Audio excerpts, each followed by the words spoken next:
बिस्मिल्लाहिर्रहमानिर्रहीम। नाज़रीन, मैं हूं जावेद बलोच और उम्मीद है आप लोग खैरियत से होंगे। गाज़ा की सूरत हाल, फ़लस्तीन की सूरत हाल पे बात हो रही थी और पूरी दुनिया ये चाह रही थी कि गाज़ा में अमन कायम किया जाए, फ़लस्तीन का मसला हल किया जाए और 149 ममालिक ने फ़लस्तीन की को तस्लीम भी कर लिया। इसके बाद ब्रेक थ्रू हुआ है।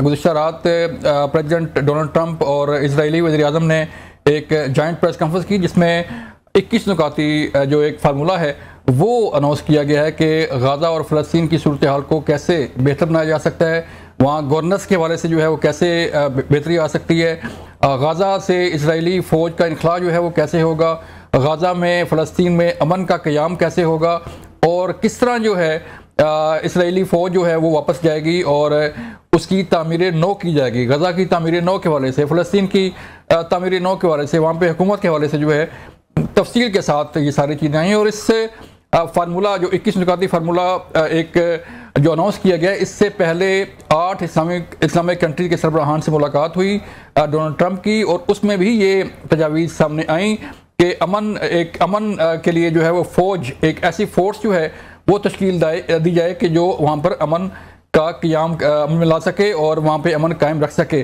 अब इस हवाले से जो है वो पाकिस्तान का रोल क्या होगा, क्या अमन फोर्स, जिसमें इंडोनेशिया पहले ही अनाउंस कर चुका है कि वो अपने 20,000 फौजी वहाँ भेजने के लिए तैयार है, कैसे अमन कायम होगा, गज़ा की सूरत हाल कैसे बेहतर होगी, फ़लस्तीन की सूरत हाल कैसे बेहतर होगी। अरब कंट्रीज़ के हवाले से जो है इस फार्मूला का खैरमकदम किया गया है। और इस प्रेस कॉन्फ्रेंस के दौरान प्रेसिडेंट ट्रंप ने पाकिस्तान के किरदार को जो है वो सराहा है। पाकिस्तान के वज़ीर-ए-आज़म शहबाज शरीफ और फील्ड मार्शल सईद आसिम मुनीर के मुतल्लिक़ जो है उन्होंने वाज़ेह अंदाज में कहा है कि उनका एक बड़ा अहम रोल था, जो सिर्फ तमाशाई बन के नहीं रहे बल्कि उन्होंने एक वाकई ही इस में एक रोल प्ले किया और अपनी इनपुट दी और ये फार्मूला जो है उसको फाइनल करने में मदद मिल सकी। इसके साथ साथ नाज़रीन, आज क्वेटा में एक खुदकश हमला जो है वो किया गया दहशतगर्दों की तरफ से। तमाम दहशतगर्द जो है वो हलाक हो गए। हमला जो है खुदकश नाकाम हुआ और खुदकश हमलावर समेत जो है तमाम दहशतगर्द जहन्नम वासल कर दिए गए। और बलूचिस्तान में खुजार के इलाके में सिक्योरिटी फोर्सेज ने इंटेलिजेंस बेस्ड एक बड़ा ऑपरेशन जो है वो शुरू किया है, जिसमें अब तक की तारीख मुताबिक जो है वो 7 से ज़ायद दहशतगर्द मारे जा चुके हैं और क्वेटा में भी जो है वो तमाम दहशतगर्द मारे गए। इस सारी सूरत पर बात करेंगे और इस अमन मुआहिदा के हवाले से जो आगे पेशरफ्त होने जा रही है, जो पाकिस्तान का रोल होगा, जो इस्लामिक कंट्रीज़ का रोल होगा, उससे बात होगी। हमें ज्वाइन किया है फ़लस्तीनी सहाफ़ी जलाल अल-फरा ने। जलाल साहब, बहुत शुक्रिया आपके वक्त का। हमें ज्वाइन कर रहे हैं major general retired Zahid Mahmood साहब और हमें फिर ज्वाइन करेंगे जॉर्ज सलीम साहब, साबिक़ सेक्रेटरी खारजा, उनसे बात करेंगे। जलाल साहब, मैं आपकी तरफ पहले आता हूँ। सर, आप ख़ुद फ़लस्तीन से आपका तल्लुक़ है, फ़लस्तीनी सहाफ़ी हैं, आपने ख़ुद रिपोर्ट किया गाज़ा की सूरत हाल को, फ़लस्तीन की सूरत हाल को। आपको जो ये एक फार्मूला एक सामने आया है डोनाल्ड ट्रंप का, इजरायली वज़ीर-ए-आज़म का, इसको कैसे देखते हैं? क्या इस पर अमल दरामद जो है वो हो पाएगा? जी, बहुत शुक्रिया जावेद साहब। एक मुहावरा उर्दू में है, मजबूरी का नाम शुक्रिया। अच्छा, हाँ, वही ज़ाहिर है 2 साल के बाद जो गज़ा के अंदर आपके सामने, दुनिया के सामने जो जुनसाइड, जो खून खराबा, जो मेरे अवाम के जो खून बहाया जा रहा है, जो कत्ल आम चलता रहा, ज़ाहिर है हमारे लिए जो 21 नकात पर मुश्तमिल मंसूबा मेरी नज़र में अब तक और मेरी आवाम की नज़र में एक जाल है, जो कोई मंसूबा नहीं है। अच्छा, ये वो जाल है जिसके अंदर अमेरिका का ये कोशिश है कि बिन्यामीन नेतन्याहू की जो अहदाफ जो इन्होंने 2 साल में पूरा नहीं कर सका, कि इसी मंसूबा के थ्रू से वो पूरा हो जाए। मसलन फॉर एग्जाम्पल, नंबर 1, ये जो यरगुमाली है हमास के पास, जो इसराइल ताकत से रिहाई नहीं करा, बाजियाब नहीं करा सका, अभी इसी मंसूबे में सबसे पहले ये आया है कि जी इनको रिहाई कर दिया जाए। और बड़ी इंटरेस्टिंग बात मैं आपको बताऊं, इस वक्त सुबह का टाइम है अमेरिका में। क्या है इस वक्त? अभी थोड़ी देर पहले की बात है। सबसे पहले बयान ट्रंप ने जो दिया है वो ये दिया है, मैं हमास को 3 से 4 दिन दे रहा हूं। अभी खबर आपके पास आएगा, 3 से 4 दिन दे रहा हूं।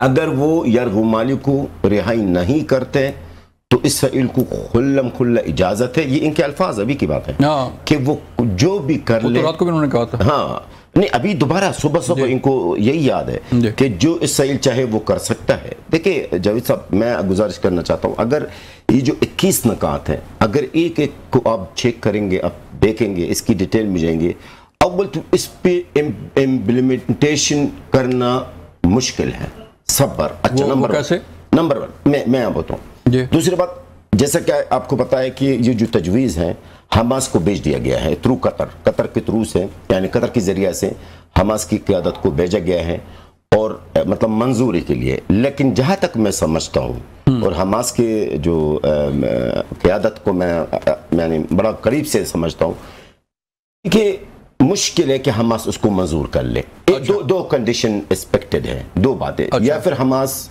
इसमें तरमीम की बात करेंगे, इसमें कुछ चेंजिंग है, या फिर उसको बिल्कुल मुस्तरद करेंगे। क्योंकि इसमें एक शक है, एक नक्ता है, जो कि इसमें यह है कि 72 घंटे के अंदर तमाम यरगुमालियों को रिलीज कर दिया जाए। ठीक है, तो फिर हमास के पास क्या बचेगा? हमास के पास ताकत यही है, यरगुमाली है। अच्छा, अगर हमास इस यरगुमालियों को रिलीज कर देते तो फिर हमास के पास क्या बचेगा? कौन सा कार्ड बचेगा हमास के पास है जिससे वो इसराइल से मुज़ाकरात कर सके? अच्छा, दूसरी बात, इस चीज का हमास का ये भी कहना है कि इस चीज का क्या गारंटी है अगर हम रिलीज करते हैं, हाँ, तो इसराइल ये जो तो इसीलिए तो अपना जलाल साहब, जो बाकी मुल्क हैं वो भी इसमें शामिल हो रहे हैं ना इस मनसूबा के तहत, कि बाकी मुल्क जो है वो अमन के क़याम के हवाले से, जैसे गाजा की सूरत हाल उसके हवाले से हमें जनरल जाहिद साहब ने ज्वाइन किया, उनसे भी बात करते हैं। जनरल साहब, बहुत शुक्रिया वक्त देने का। सर, आपके सामने है डोनाल्ड ट्रंप की प्रेस कॉन्फ्रेंस, जो 21 नुकाती एजेंडा है, जो मनसूबा है वो पेश किया गया। क्या कहेंगे सर? अभी जलाल अल्फरा फ़लस्तीनी सहाफ़ी हमारे साथ मौजूद हैं, उन्होंने कहा कि मुश्किल है इस पर अमल दरामद करना, और नहीं हो सकता, और जो हमास है शायद वो भी इसको तस्लीम ना करे। जी, बिस्मिल्लाहिर्रहमानिर्रहीम। जावेद साहब, बहुत शुक्रिया आपके इनवाइट का, और मेरे भाई को फराज साहब को बहुत सलाम। Lot of respect for him, always a player. इनकी अप्रीहेंशंस बिल्कुल ठीक हैं, क्योंकि माजी ऐसा ही है जी। 1991 का आप देखें, अगर जो अकॉर्ड हुआ था उससे लेकर अभी तक वजीर आजम बदलते रहे, नेतन्याहू आए, चले गए, दूसरे शेरॉन वगैरह आए, दूसरे प्राइम मिनिस्टर्स आए, 3 से 4 ये प्राइम मिनिस्टर चेंज हुए। प्रेसिडेंट्स यूनाइटेड स्टेट्स के कहानी एक जैसी है, चेंज होते रहे, चाहे बुश जूनियर हो, बुश सीनियर हो, यासिर अरफात का टाइम देख लिया हमने, महमूद अब्बास का देख लिया। History is as such, but having said that, ये जो कंक्लूजन निकालते हैं उस हिस्ट्री से निकालते हैं, और उसके बाद जो इमीडिएट अभी रिसेंट पास्ट में एफर्ट्स हो रही थी कि एक दिन अभी बाकी था नेगोशिएशंस का, तो ईरान के ऊपर हमला कर दिया गया। ऐसे ही यहाँ पर कतर के बीच में आप देख रहे हैं नेगोशिएशन के बुलाया गया तो, और हमला कर दिया गया। तो ट्रस्ट डेफिसिट, हिस्ट्री, ये सारी चीजें ये बताती है कि इस पर भी अमल दरामद नहीं होगा। ये अनदर स्टोरी है। अगर जब 91 का जो मैं रेफरेंस दे रहा हूँ इसलिए दे रहा हूँ, उस वक्त तकरीबन 75,000 के करीब लोग जो आबाद किए गए थे डिफरेंट जगहों पर फलस्तीन के अंदर, इजराइलियों को लाकर आबाद, वो अभी it has fell to 7.5 lakh के करीब लोग लाए गए। डेमोग्राफिक कू होता रहा, टाइम बाइंग होती रही, और ये चीजें जो है वो ग्रेटर इजराइल की एप्लीकेशन लार्जर कॉन्टेक्स्ट में, और reduction of Gaza and reduction of Palestine जो वो स्मॉलर कॉन्टेक्स्ट में होती रही चीजें। और ये दिस इज द बैकग्राउंड, ये वहां से मिसट्रस्ट से ये चीजें जन्म लेती। बट हैविंग सेड दैट, इस वक्त मेरे लिए सबसे इंपॉर्टेंट है जो अनफॉर्चुनेटली जेनोसाइडल एक्शंस हो रहे हैं गाजा के बीच में। 70,000 तो वो है जो हम गिन रहे हैं, जाने कितने, ये लाखों से ज्यादा होंगे जी। हर मिनट के बाद बच्चा मर रहा है। उनकी फ्लाइट एटलीस्ट नेगेटिव पीस सही, मैं इसको पीस नहीं कह रहा, नेगेटिव पीस सही, but silencing of gun should immediately take place. अभी डिप्लोमेटिकली देखे, इस वक्त एनवायरनमेंट एक बनी हुई है, जैसी भी है, इस वक्त प्रेडिक्ट करना बहुत मुश्किल है किसी भी लीडर को, फॉर दैट मैटर किसी भी लीडर को। लीडर्स की वैसे भी दुनिया में कमी, लेकिन प्रेडिक्ट करना इज नॉट पॉसिबल। बट फिर भी जो रियल पॉलिटिक्स है, जो रियलिटीज ऑन ग्राउंड, उनको देखते हुए मैं कहता हूं कि एक दफा साइलेंसिंग ऑफ गन जरूर हो जानी चाहिए। उसके बाद जब भी फेज्ड चीजें करने का इजराइल ने कहा है, तो वो कभी उसने उस पर अमल दरामद नहीं किया, यही एप्रीहेंशन है। लेकिन वेस्ट का साथ जुड़ना इस वक्त at least diplomatically 150 countries Palestinian state की बात कर रही है, 8 कंट्रीज इस्लामिक कंट्रीज मिली हैं प्रेसिडेंट ट्रंप को, वो कुछ गारंटीज दे रही हैं। कतर ने अपने ऊपर किया हुआ हमला फिलहाल उसको उन्होंने साइड पे किया। ऑफ कोर्स वो उनकी स्टेटमेंट यही है कि जी जो लॉस ऑफ लाइफ है जो एक उनका अफसर, उसका नेमुल बदल तो नहीं हो सकता, बट एटलीस्ट पीस को एक छोटा सा चांस हमें देना होगा। अनफॉर्चुनेटली मैं दिल से ये चीज नहीं कह रहा, लेकिन दूसरी तरफ हम देखते हैं कि हम पे क्या कर सकेंगे या कोई दुनिया का फॉर दैट मैटर क्या रिस्पॉन्स आप ला सकें। इससे कम से कम आपको मॉरल एसेंडेंसी हो जाएगी और फिर वेस्ट आपके साथ खड़ा होगा अगर इजराइल उस मायदे पे अमल नहीं करता। जी जो इस बात कर रहे हैं कैप्टिव्स की, फराज साहब भी जिस तरफ बात कर रहे हैं कि यही लोग रह गए इजराइल के लिए, ये 20 लोग और 38 लाशें जो है ये कोई मैटर नहीं करते। ये बूदी की तरह अपने 26 लोगों का ये तो चाहते हैं कि इनके पास कैप्टिव रहे और मुझे रीजन फॉर वॉर मिले, ये उनको दे दें या इनको दे दें। अगर उन्होंने वॉर करनी है तो कोई और कासस बुलाए, कोई और बहाना ढूंढ लेंगे, वो वॉर करते रहेंगे। इन जानों का इजराइल के ऊपर कोई असर नहीं। इन लोगों के जो रिलेटिव्स हैं वो इजरायली हुकूमत के खिलाफ मुजाहरे और करते रहे। They are not happy with their prime minister, political capital उसका खत्म हो चुका है। At least they will have a little moral ascendancy. बाकी फिर अरब को समझ आ जाएगी। अरब को अब कतर का इंसिडेंट जो हुआ है दिस समझ आ गई। तो I think this has to be done जी, मजबूरी कह लें या जो भी कह लें, बट इसके शुरू किए बगैर हम गोइंग नोवेयर। जनाब जायद अभी जो जलाल अल्फरा हैं वो कह रहे हैं कि मजबूरी का नाम शुक्रिया, उन्होंने आगाज से किया। तो सर ब्रेक जलाल भाई और मैं सर ब्रेक का कहा जा रहा है, ब्रेक से वापस आते तो फिर बंदी बात करेंगे ब्रेक के बाद। वेलकम बैक नाज़रीन। अभी जो बात हो रही है वो ये हो रही है कि एक चांस जो है वो महसूस किया गया है कि शायद इस मंसूबा से अमन जो है वो आ जाए और अमन को जो है वो तक़वियत मिले। जनाब साहब अभी जैसे जनाब जायद ने कहा कि कोई पीस के मुतल्लिक जो है बात की जा रही है, तो शायद इससे कोई गज़ा की जो आवाम है उसकी सुनी जाए और जो लाखों लोग जो है वो बगैर खाने के बगैर खुराक के जो है वो जी रहे हैं और उन्हें जैसे आपने खुद बड़े जो है वो बताया कि क्या सूरत है वहाँ की, तो इज़ इट पॉसिबल कि जो गज़ा की आवाम है उसकी जो तवक्कुआत हैं वो तो पूरी शायद ना हो पाए, लेकिन कोई ढारस बंधे कोई? देखिए जवेद साहब, सबसे पहली बात तो इस वक्त सूरत हाल गज़े के अंदर एक खौफनाक खौफ, यानी आप मैं यकीन से करे कि नाकाबिल बयान है। गज़े के अवाम, मैं खुद गज़ा का हूँ, मैं मेरे खुद बहन भाई है, इनके बच्चे समेत सब खानून इस गज़ा के अंदर हैं। इस वक्त गज़ा का अवाम सिर्फ एक चीज़ की तरफ सोच रहे कि यार जंग कैसा बंद होगा, जंग कैसे बंद होगा, कब बंद हो जाएगा। लेकिन करे अभी जब कुछ टाइम पहले की बात है, जब दोहा के अंदर इजलास चल रहा था तो गज़ा के अवाम बड़े परेशान थे, इंतजार में थे कि यार इस इजलास से क्या आता है, कोई ऐसा कोई रिलीफ मिल जाए। अच्छा, कल जो यकीन करे, मुझे अपनी अवाम पर तरस आता, मुझे अपनी कौम पर है। कल जो ब्रिक्स कॉन्फ्रेंस इन दोनों के बीच में जो हुआ था, ट्रंप और ये दूसरा जो दहशतगर्द नाजायज रियासत का जो दहशतगर्द वज़ीर आज़म है, इसी तरह भी मेरे अवाम का भी ये इंतजार में थे कि यार कोई सीज फायर का ऐलान हो जाए। बड़ी बेचैनी थी, बड़ा बेचैनी के आलम था, यकीन करे। देखिए इस वक्त गज़ा के अवाम को चाहिए जिंदगी, गज़ा के अवाम को चाहिए अमन, गज़ा के अवाम को चाहिए जवेद साहब पानी और खुराक। यकीन करें, हत्ता कि मैं आपको एक बात तो बड़ा ये सुन के आपको हैरत होगी, अभी जो बीच में तकरीबन कई ममालिकों ने फ़लस्तीन को बतौर रियासत तस्लीम किया है। आप अगर मुझसे पूछे गज़ा के अवाम का क्या रद्द-ए-अमल है, मैं आपको यकीन से कहता हूँ गज़ा के अवाम को इस चीज़ का कोई फिक्र ही नहीं था। न इनका इस खबर पे कोई फोकस है कि बड़े बड़े ममालिक हमें बतौर रियासत तस्लीम कर रहे हैं। गज़ा के अवाम 2 साल से जो जल रहा है, बस वो कहते सीज फायर होनी चाहिए, जो हो रही है, बस हमें सीज फायर चाहिए। अब सीज फायर मुमकिन कैसा है, अब मैं आपको बताऊं।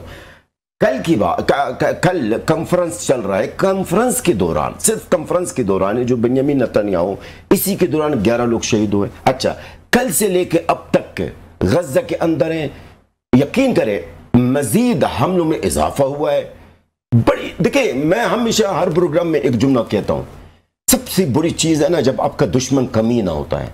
एक तरफ से मुज़ाकरात की बातें हो रही है, एक तरफ से तजवीज़ की बातें हो रही है, मंसूबों की बातें हो रही है, और दूसरी तरफ से कत्लेआम चल रहा है, कत्लेआम भी किया जा रहा है, कत्लेआम में इजाफा, गज़ा के अवाम को पानी से भी महरूम किया जा रहा है, खुराक से भी महरूम किया जा रहा है। नथिंग, कुछ भी नहीं है। गज़ा के अवाम को चाहिए इस वक्त अमन। अब अमन कैसा कायम हो सकता है? इस 21 नकात जो है, इस 21 के अंदर मुझे कोई अमन नजर नहीं आ रहा। वो क्यों? इसलिए कि गजा के अवाम, आज लिख ले मुझसे जावेद साहब और जनरल साहब, ये जो हमारा साथ है, ये मेरी नज़र में, मैं इनकी खुशामद नहीं कर रहा हूँ, ये सबसे बेहतरीन तज्जिया करने वाला है मशरिक़ वस्ता की बात, खासतौर पर फ़लस्तीन के लिए। ठीक है, ये मुझे बताइए, ये जो 21 नकात है, उसमें अमन कहां पर अमन हो सकता? अव्वल तो फ़लस्तीनी के अवाम बाहर से किसी को कबूल नहीं करेंगे, किसी के हुक्मरानी बाहर से कबूल नहीं करेंगे, चाहे आम अवाम हो चाहे मुज़ाहमती तंजीमें हैं। वो उन्होंने क्लियर कट में बयान दिए, इन्होंने दोनों मिलकर, कि जो भी बाहर से आएगा हम उसको बतौर काबिज समझ के इसको ट्रीट करेंगे। ठीक है, तो भाई आप बाहर से हमारे ऊपर हुक्मरान क्यों ला रहे हैं? क्यों फ़लस्तीनियों की कमी है? फ़लस्तीन से लेना। वो कह रहे हैं कि मेन जो उसका रोल होगा वो फ़लस्तीनियों का ही होगा।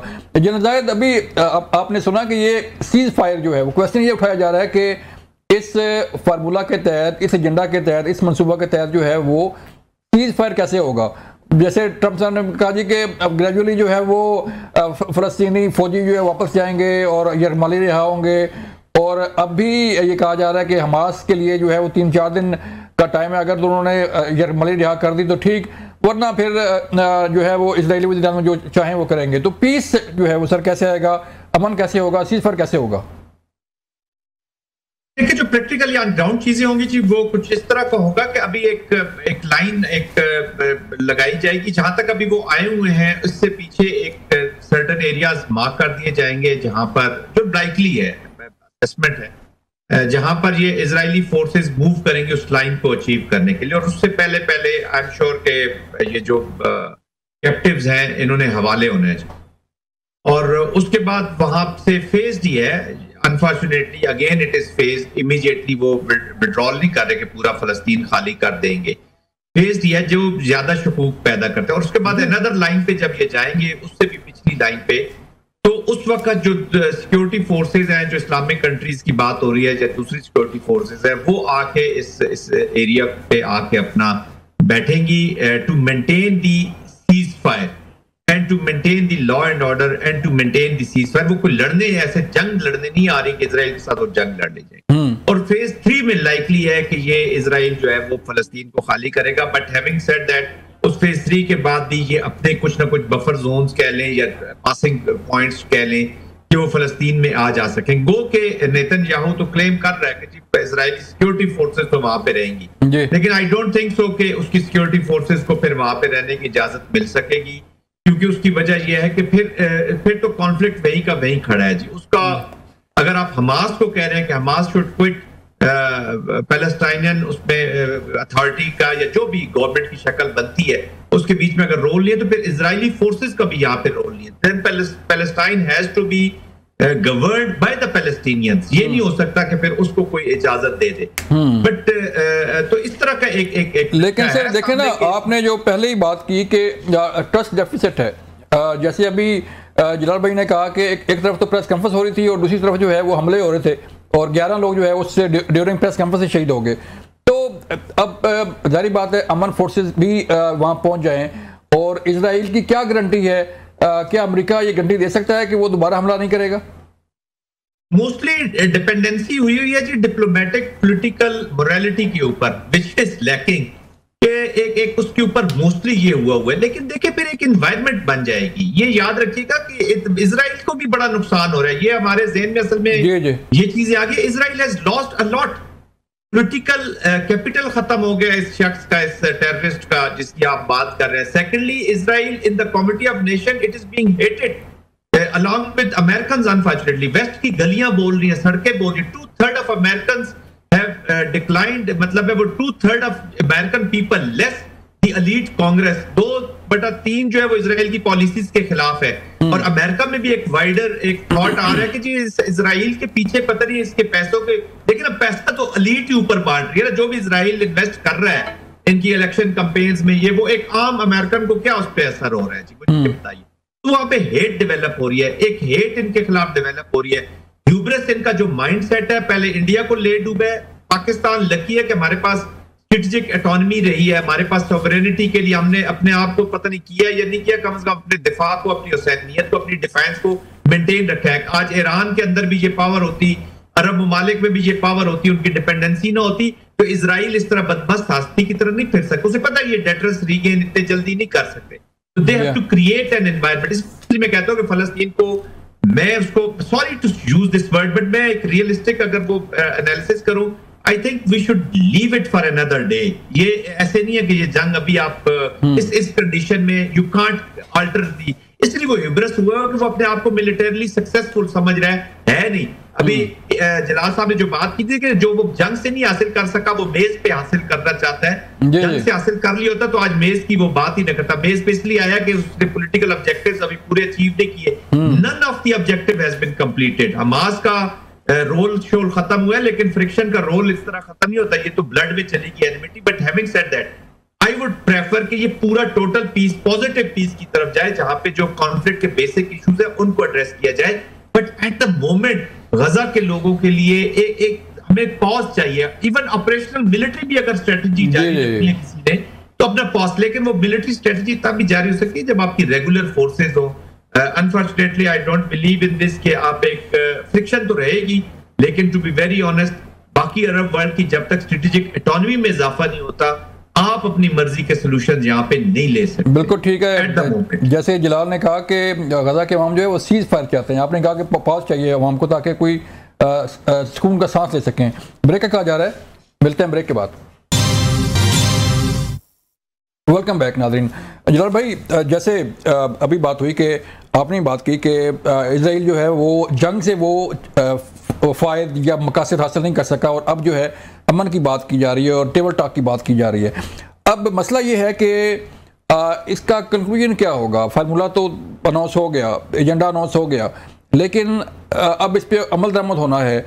और जैसे ग्रेजुअली कहा जा रहा है कि इजराइल की फोर्सेज जो है वापस जाएंगी, तो ये भी ट्रस्ट डेफिसिट जो हिस्ट्री है वो बताती है कि इजराइल पर जो है वो बंदा ट्रस्ट नहीं कर सकता। तो फिर ये कैसे मुमकिन होगा?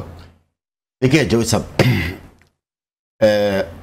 सबसे पहले बात, इसराइल का जब इन्होंने जंग आगाज़ की है, मैं इसी न्यूज़ चैनल में, मुझे याद है मुतल्ला जान साहब के प्रोग्राम में था, और मैंने दो बातें मैंने की हैं, और बदकिस्मती से मेरी बात सब दुरुस्त साबित हुए। मैं जंग के पहले हफ्ते से, अच्छा देखिए, इसराइल ने जब ये जंग इन्होंने मुसल्लत किया है, मैं तो उसको जंग नहीं कहूँगा, मैं तो कहूँगा जहन्नुम, मौत। जी। तो इस नाजायज़ रियासत का वज़ीर आज़म बेंयामीन नेतन्याहू ने अपने अहदाफ ऐलान कर दिया, 1 2 3 4। नंबर 1 उन्होंने कहा कि मैं हमास का खात्मा करूँगा।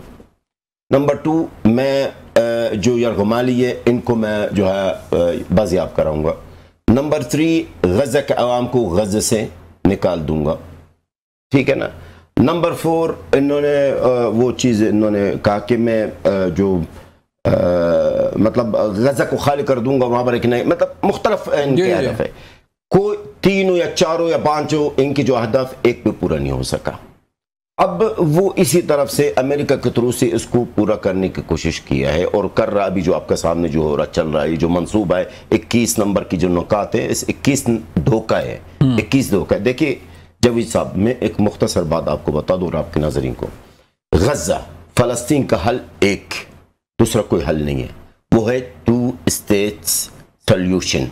हालांकि हम जो फलस्तीनी हैं, हम तो इसराइल का वजूद ही नहीं मानते, हम तो इस कहते हैं कि इसराइल का वजूद ही गलत, नाजायज है, एक नाजायज, जिस तरह मोहम्मद अली जना साहब ने फरमाया था कि नाजायज बच्चा है।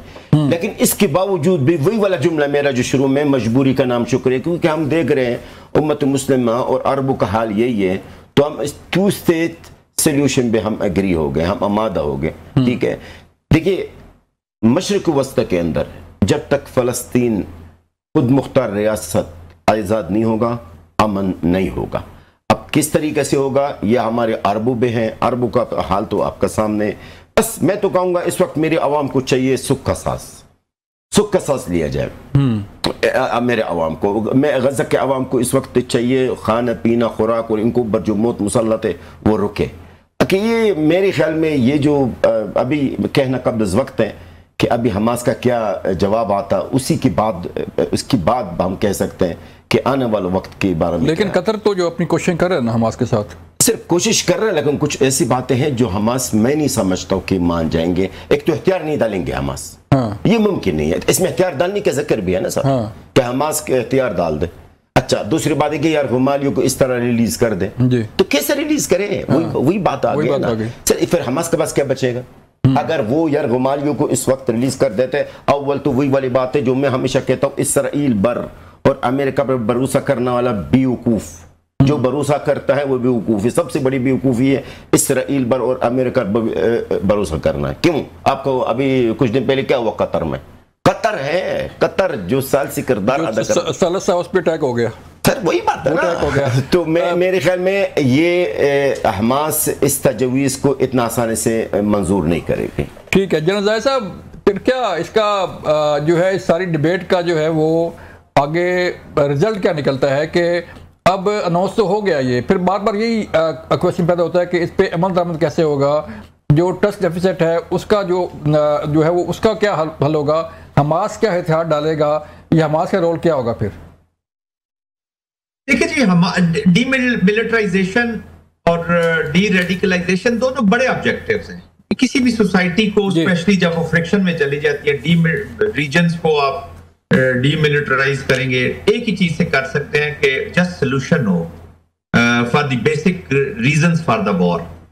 चूंकि ट्रस्ट डेफिसिट है, ये नॉन स्टार्टर्स हो जाती हैं। डी रेडिकलाइजेशन क्या? डी रेडिकलाइजेशन के वो क्या, अभी हर बंदा रेडिकलाइज है, जो भी सप्रेस होगा वो रेडिकलाइज हो जाएगा।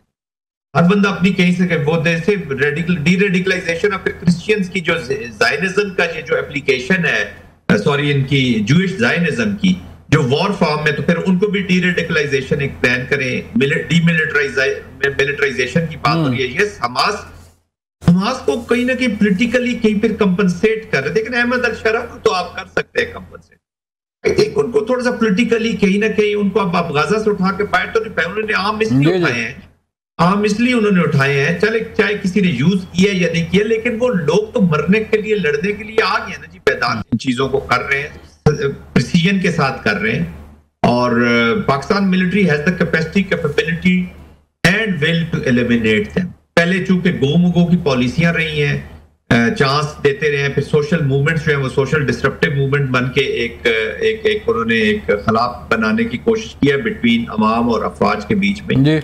बट अल्टीमेटली सबको जुड़ना होगा बलूचिस्तान की तरक्की और खुशहाली के साथ।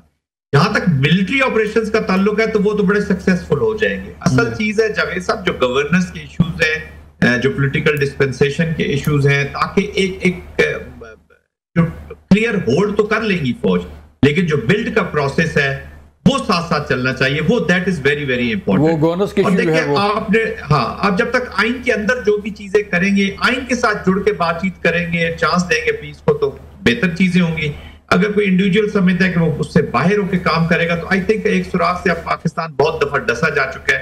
पर इस मिलिट्री लीडरशिप के बारे में जो मैं थोड़ा सा जानता हूं और जो डिस्कशंस होती हैं, they are adamant to wipe it out जी। जहां तक ये कोई कंप्रोमाइज नहीं करके, बिल्कुल हमें ज्वाइन किया अमेरिका से अमेरिकी जर्नलिस्ट हैं फैज़ रहमान साहब, उनसे बात करते हैं। फैज़, शुक्रिया वक्त देने का। जो सूरत आपके सामने है फैज़, प्रेस कॉन्फ्रेंस आपने सुनी डोनाल्ड ट्रंप की, और जो एजेंडा पेश किया गया, जो मनसूबा पेश किया गया, जनरल अल्फरा मेरे पास मौजूद हैं, फ़लस्तीनी सहाफ़ी हैं, वो कहते हैं कि इस पर अमल दरामद नहीं हो सकता, ये पॉसिबल नहीं है कि इस पर अमल दरामद हो सके।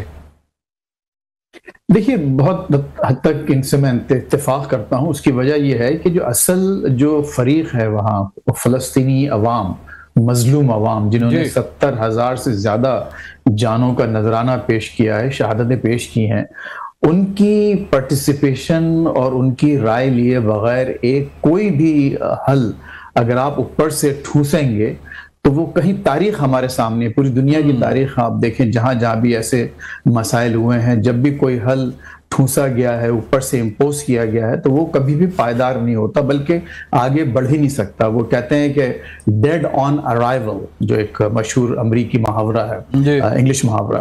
तो बेसिकली अब लगता यही है, लेकिन जाहिर है कि हमारे अपने जो मुस्लिम ममालिक हैं और उसमें गालिबन पाकिस्तान सर फहरिस्त है, जिस अंदाज से हमने बग़ैर कुछ और मज़ीद तफसीलात जाने और बग़ैर ये जाने कि वह ख़ुद फ़लस्तीनी अवाम का क्या मौक़िफ़ है इस मामले पे, हमने फौरी तौर पर इसको एंडोर्स कर दिया है। और ज़ाहिर है कि लगता यही है कि इस वक्त डोनाल्ड ट्रंप साहब चूँकि बादशाह हैं और जंगल के बादशाह हैं, तो वो उनको खुश करने के लिए एक रेस सी लगी हुई है हमारे अपने हमारी जो सो कॉल्ड मुस्लिम उम्मा में, और आप उसका नतीजा ये देख रहे हैं। लेकिन मैं बिल्कुल हमारे भाई से इत्तेफाक करता हूँ कि ये इस पर अमल दरामद इसलिए नहीं हो सकता है कि आपने जो बेसिक फरीक है आपका, उसकी तो आपने कोई राय नहीं लिया। फिर जो लोग इन्वॉल्व हैं, अब देखिए टोनी ब्लेयर तो बड़े बदनाम ज़माना, यानी उनके खुद अपने मुल्क में उनकी कोई अपनी हैसियत नहीं है। उनको एक जमाने में बुश का पिल्ला कहा जाता था, और इराक वार पे जो उनका रवैया और जो किरदार रहा है घिनौना, और जिसकी खुद उन्होंने माफी मांगी फाइनली, यानी मिलियंस एंड मिलियंस ऑफ लोगों को आपने मरवा कर, उनकी जानें ज़ाय करवा कर पूरे एक मुल्क को, पूरी एक तहजीब को तबाह बर्बाद करने का सहरा तो उनके सर भी बनता है हमारे। और उनको आप ये यहाँ लाकर, तो उनको भी शायद कोई जॉब चाहिए, फारिग बैठे हैं। और ट्रम्प साहब बहरहाल, लेकिन का, और ट्रम्प देखिए, ट्रम्प तो कोई इसमें कोई शक नहीं है कि वो चाहते हैं कि मामला हल हो, लेकिन उन्होंने अपने आप को कोई गैर जानिबदार फरीक के तौर पर पेश नहीं किया। उन्होंने वाज़े तौर पर बार बार कई बार इस बात को दोहराया है कि वो इजराइल को पसंद करते हैं, वो प्रो इजराइल हैं, और उनका असल मकसद जो है इजराइल को प्रोटेक्ट करना है। तो जब आप इस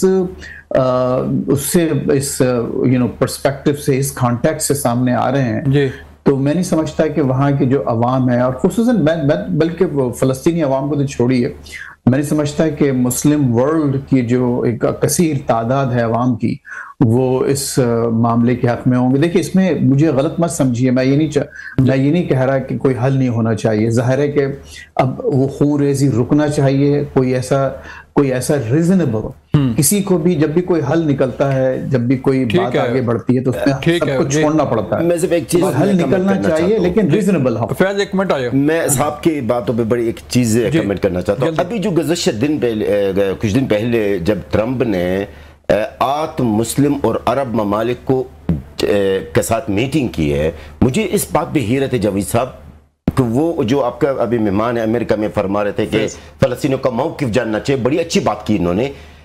अभी जो मीटिंग आपने किया है ट्रंप ने आत्म ममालिक के सरबराहान के साथ है, मसला फ़लस्तीन का है, गज़ा का है, और इस मीटिंग में कोई फ़लस्तीनी नुमाइंदा था भी नहीं।